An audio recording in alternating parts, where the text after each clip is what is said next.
Hey, what's going on, everybody? It's your boy Zamboni. I'm an herbalist and astrologer here in Guardia de Osa, Ocean Forest Eco Lodge here in Costa Rica.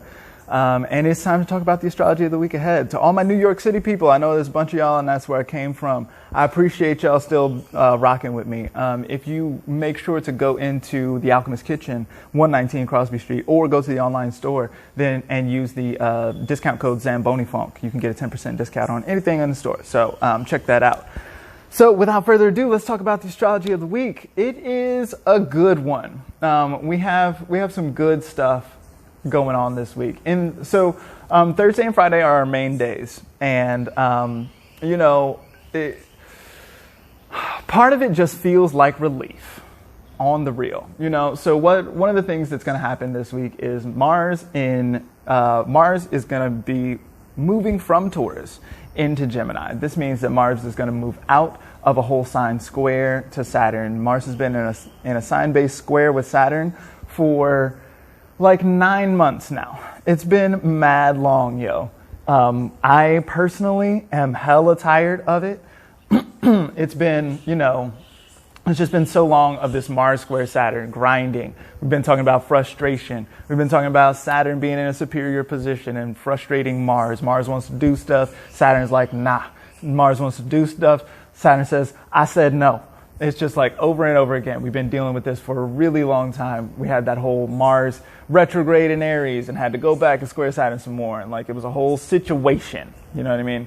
And and then when Saturn moved into Aquarius, we had a couple of weeks off there, and then Mars just moved right back into Taurus. And so then it was just another thing. And then when Mars moved into Taurus, then Mars was then in a Venus sign rather than a Mars sign. And so Mars got kind of weak in that moment. It wasn't easy for Mars to do Mars stuff. And so Mars kind of got crushed a little bit by Saturn.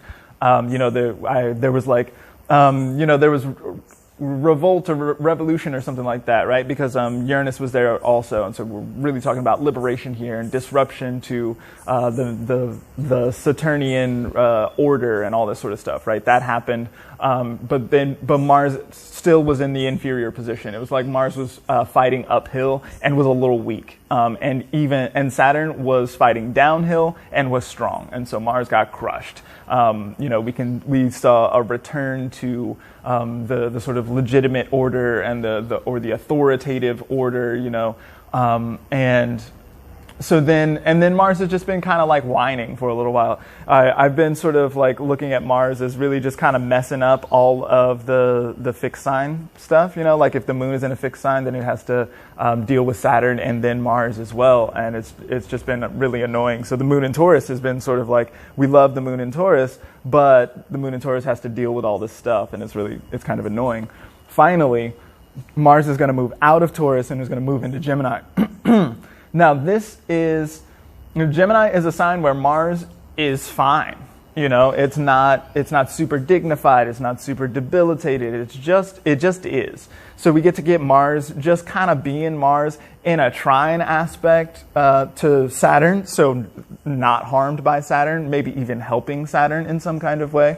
We see, with the trine, we always see some kind of like togetherness or support or harmony or something like that. That's the aspect which is associated with Jupiter, who is often associated with coherence and, the kind of like big picture kind of situation here. Jupiter is associated with the 11th house of friends and, these kinds of things, right? And so we can see how Mars in Gemini is going to impact Saturn in Aquarius in a much different way, rather than being the kid who at the assembly who's like making the fart noises and all this, right? Then we're going to be looking instead at someone who has a bunch of vibrancy and life and energy. And in Gemini, we might see a little bit of chatting going on here, right? And this is going to put Mars also into a whole sign trine to Mercury, who rules Gemini as well, right? So this is just a much more comfortable situation. Yes, it's Mars there.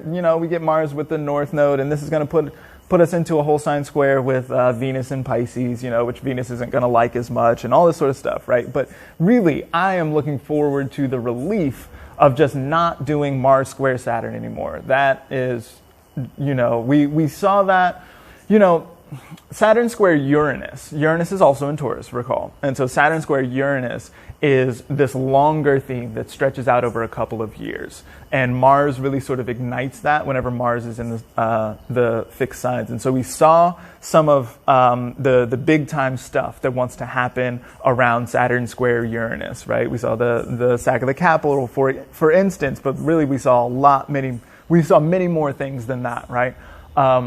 We could talk about GameStop, or we could talk about just any number of things, and so we've seen what this is about now, and then now we get a little bit of time off here, and we get a little bit of relief, and we get to think, okay, what can we do? Gemini, Mars in Gemini, there's a lot of like ideas here, and Saturn in Aquarius, a lot of ideas, and Jupiter's there in Aquarius as well, and Mercury is there in Aquarius as well. We can think this through in some kind of way. We may be journaling or planning of some kind of some nature is in order here, right? And we can think of a way to do it more effectively.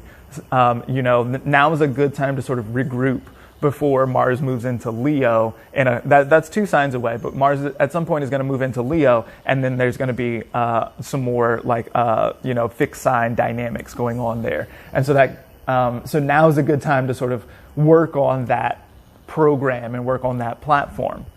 Which leads me to the other thing that's going on this week, which is Mercury in Aquarius is going to conjoin Jupiter in Aquarius. So Mercury is moving hella slow at this point, right? We did a whole Mercury retrograde in Aquarius, and it's moving. The station requires a stop and then moving forward a little bit slowly. And so we've been really applying to Jupiter for a long time, and so we really get this. We get like almost all week we get this kind of like Mercury warming up to Jupiter. Hey, what's going on here? Recall that Jupiter is one of the benefics, right? Jupiter is one of the ones who really wants to make things better or improve things. Especially after a Mercury retrograde, this really feels like solutions of some sort. This feels like lessons learned some kind of way. Both Mercury and Jupiter can be associated with teaching. And so we might be able to think about having learned some lessons, or getting better at some kind of mind activity, improving a skill set or something like this might be thought to be going on here. And so, and then that going on at the same time that Mars moves into Gemini. It's just a nice sort of iteration of this Mars in Gemini. Mars is going to want to do stuff with the new information that has been gotten here, right? And so it's maybe another, like we tried it one time, or tried it maybe 3 times under Mercury retrograde, let's be real. And but we got some good information now. And so now, having learned a lesson, let's maybe try it again, but under the new parameters that we know how to deal with. And maybe it'll work out a little better this time. That's kind of what that feels like to me. So this really feels like a spot of relief, a spot of, this is one of the ones that really makes me feel like there's potential and possibility, like the future can be something really great if we let it. So I'm looking forward to it. Thank y'all for hanging out with me this week. I really appreciate you. Do make sure to hang out with me as well on Patreon. I do live intentions there every Thursday. Those are super fun, and we get things like new shoes and stuff. Thank you as well for tipping for these videos, for the dailies. I really appreciate that. That really supports the whole vision, and you support everyone in doing that. You support all of the free content that I generate so that everyone can read the dailies or watch the videos. I really appreciate you so much. Thank you for doing that. And thank you. I just really appreciate this whole thing. I am so grateful to be here doing this work for y'all. Thank you for watching. Thank you for reading. Thank you for liking, commenting, sharing all of these things. I really, really appreciate it.